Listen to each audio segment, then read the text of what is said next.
తులారాశి వారు గంటలు లెక్క పెట్టుకోండి, గజగజ వణికిపోతారు.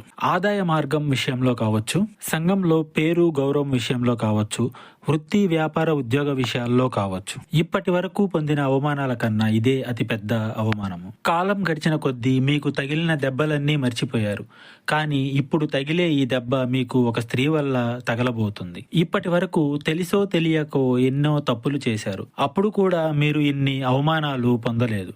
ఎవరో చేసిన తప్పిదానికి మూల్యం మీరు చెల్లించాల్సి వస్తుంది. అనుకున్న విధంగా మీకు ఒక సమస్య వస్తే ఆ సమస్యతో పోరాటానికి మీకు సత్తా ఉంటుంది. అదే అనుకోని విధంగా సమస్య వచ్చినప్పుడు మీ జీవితం అనేది నాశనం అవుతుంది. అటువంటి పరిస్థితి ఈ సమయంలో మీకు ఈ స్త్రీ వల్ల కలగబోతుంది. మీ చుట్టుపక్కన ఉన్న స్త్రీ అని పొరపాటు పడకండి, కానీ ఎక్కడైనా ఉండవచ్చు ఆ స్త్రీ. మీకు కలిగే అనర్థానికి హేతువు ఆ స్త్రీ. కోపంలో ఉన్న శత్రువును ఏదైనా చేయగలం, అలాగే నవ్వుతూ ముట్టించే ఈ స్త్రీని మనము ఏమీ చేయలేము. గజగజ వణికిపోవడం మీ వంతు అవుతుంది. కొన్ని సమస్యలకు కాలమే సమాధానం చెప్పాలి. అలాగే మీకు ఇటువంటి సమస్యలు ఏమైనా ఉన్నా, ఏదైనా సమస్యలో మునిగిపోతున్నాము అని మీకు అనిపించినా ఒకసారి గురువు గారిని సంప్రదించండి.